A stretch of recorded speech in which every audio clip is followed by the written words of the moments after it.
Welcome to my channel, Glecious TV. Guys, ito po yung binili natin sa grocery. So, value pack na po yung binili natin kasi kamahal po ng per piece, na per pack, na per herb. So, 69 pesos po yung per herb. Kaya, kapag value pack, 169 lang. So, medyo nakatipid tayo.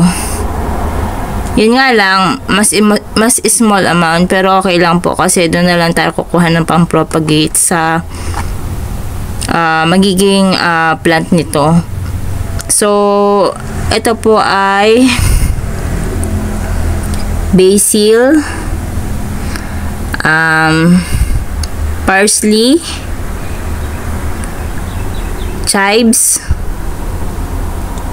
yan, dill, tsaka po sage.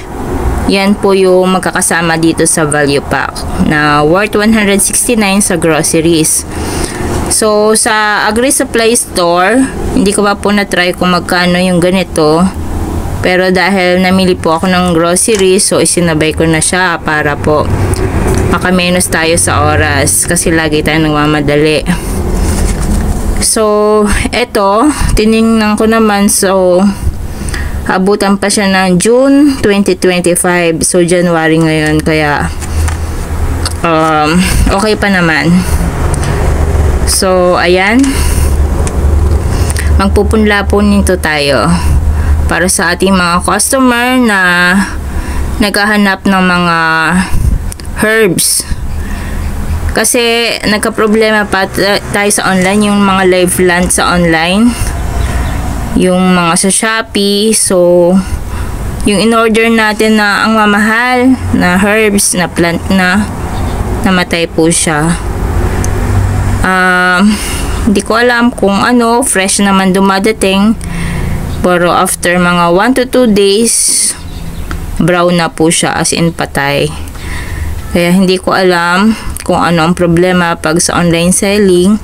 Kasi pag dumadating naman siya fresh, maganda, pero bigla naglalapse. So, prepare natin, mag-seed na lang muna tayo. So, subukan na lang ulit natin sa mga susunod kung talagang medyo may improvement sa online selling. So, ayan po, nung binuksan natin, double sealed naman siya. So, bukod sa meron dito yung kinat ng ating gunting, ayan, meron pang isang pang seal dito kapag may tirang boto. Ganyan po ang laman ng mga seed, nakapack rin siya.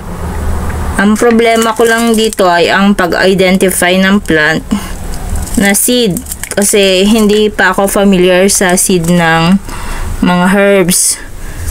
So, ang gagawin natin siguro, pag napunla na lang siya, kung ano yung lumabas na leaves, yun na po yung pinaka-plant. So, aabangan pa natin ang paglaki ng halaman to identify kung anong klaseng seed.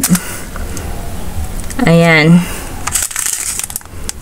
So, research din natin online kung ano bang hitsura ng mga seeds ng in-order natin na mga herbs.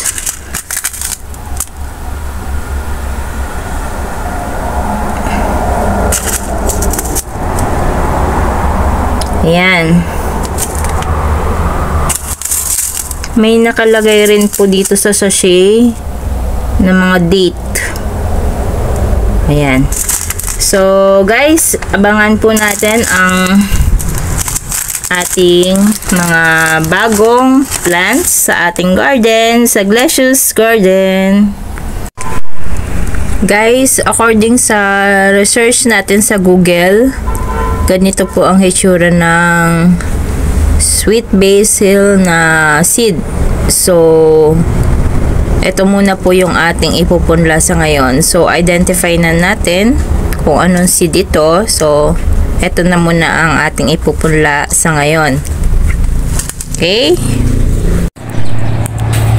Guys, nagkamali po pala ako ng akala ko walang mga names yung mga seed. Kaya, nakakalito ang sabi ko nung una. So may pangalan naman pala siya, ayun oh, Basil Genovese. So ito yung sachet na pinakuhanan ko ng seed. Akala ko ay walang names kasi yung mga nauna kong nakita ay katulad nito. Ayan, mga ganyan o na-erase na, ayun o. So akala ko lahat ng seed ay walang name. Yung pala meron naman pala yung iba na fade away lang, ayun o, yung mga print. Tapos yung katulad nitong isa, ito rin yung tiningnan ko dati. So wala rin ako nakita na name ng seed, yun na fade away pala siya. So, akala ko nung una ay walang mga name. Kaya sabi ko, i-search na lang sa Google kung anong hitsura ng mga seed. Pero yung iba naman pala ay mayroong name. Ayan o. Katulad nito, Sage. Ayan, Sage. May name naman pala siya. Yung iba lang talaga ay nagkaroon ng problema sa printing. So, ito naman ay ang seed ng, ayan, makikita natin, deal. So yun, kaya to correct, may pangalan naman pala yung per sachet. Nagkaroon lang ng problema sa printing ng ibang sachet. Ayun, so kinorek ko lang. So hindi na tayo magse-search sa Google kasi meron naman palang name yung ibang seed. Share ko tong plants na to. Pakita ko sa inyo ang beauty niya dito sa aming terrace. Ayan. Gusto ko laging i-share sa inyo ang beauty ng ating mga plants. Kasi it gives refreshment. At saka, to be honest, ginagamit ko po kasi ito for documentation of my mga plants po. Documentation of my garden. Ayan. So, habang nagdo-documents, gusto ko lagi i-share sa inyo ang ating mga halaman. So, ang laki-laki na sensation. Ayan.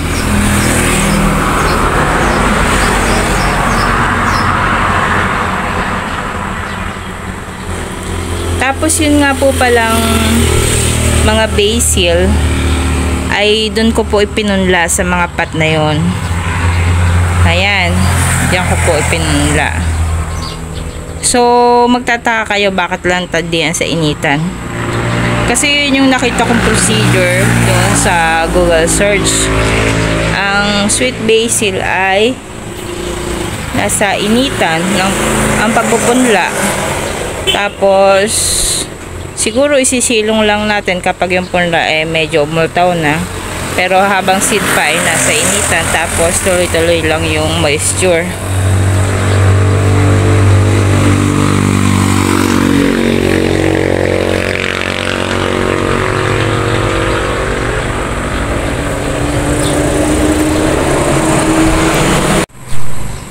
So sa ngayon, kasi babagong punla pa lang siya, wala pa po siyang sibol. Pero sa dami ng seed, kaya napakarami po nating cuttings.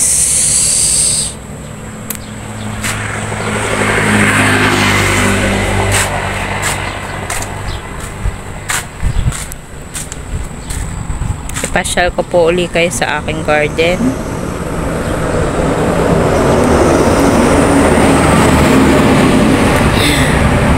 Cute talaga niya. Nanghihinayang akong alisin siya dito. Tapos, nagdagdag po ako dito na lang ng mga flowering na plants. Ayan.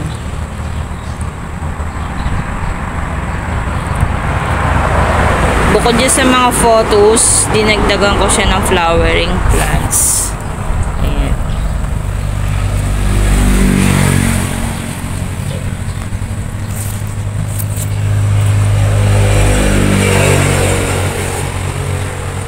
So, bago na lang natin i-adjust ang landscape nito.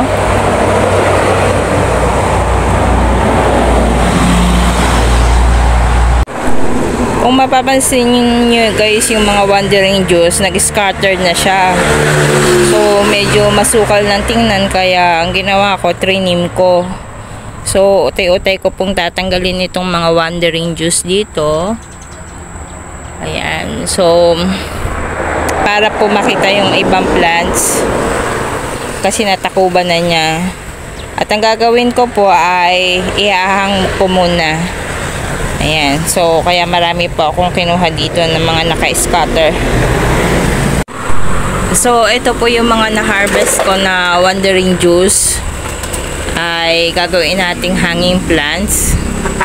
So, dito ko muna nilagay habang sila ay pinopropa. Ayan, binubuhay ko pa lang po siya.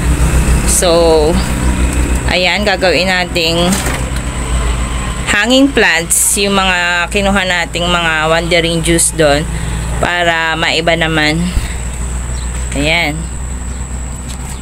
Tapos yung ito rin nilagay ko muna sa bunot, pero hindi pa siya okay yung ating enjoy plants. Nagawa rin tayo ng hanging plants. Ito ay bunot ng niyog, pero hindi pa siya malago. Ayan, so ayusin pa po natin siya na lumago para mas magandang tingnan. Tapos ito po yung mga bago kong propagation ng plants. Mga bago po siyang propa. Ayan. So kasi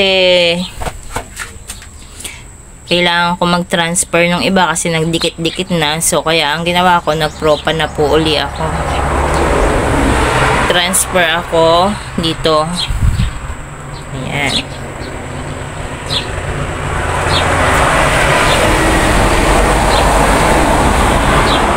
So, ayun guys yung update natin sa ngayon, and marami pa po tayong aabangan ng mga updates sa garden natin. Ayan, ang ganda. Thank you for watching. Hope you subscribe to my channel, Glecious TV, and click the like button